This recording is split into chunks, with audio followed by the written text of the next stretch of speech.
Darker nights are just around the corner, and the slow seep of winter draws ever closer.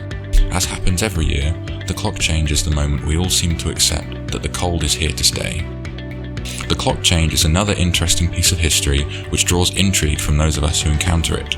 Centered around the desire to make more productive use of daylight hours, the clock change has been under scrutiny for years, and only around 70 of the world's countries use one.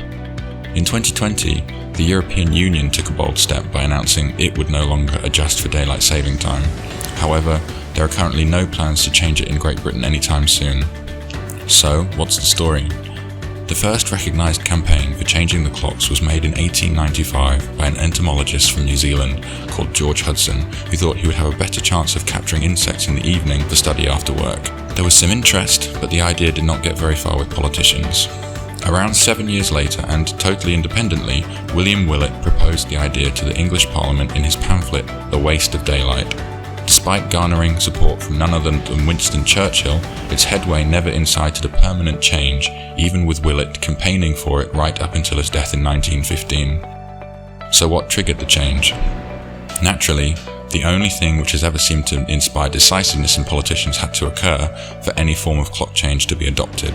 That was the advent of war, specifically the First World War, when Germany agreed with Willet's formerly made assertions about improvements to productivity and the potential to save fuel. Fearing that the Germans may have gained an advantage, the British, along with many other countries, followed suit and made the change.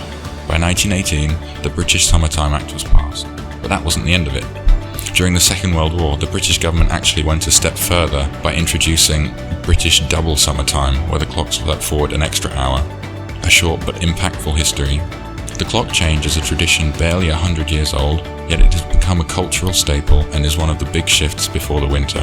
While we're all pleased when the darker nights end, try to revel in the coziness winter may afford you. Catch up on your reading, make a good hearty stew, and mend that hat you didn't get around to fixing last year.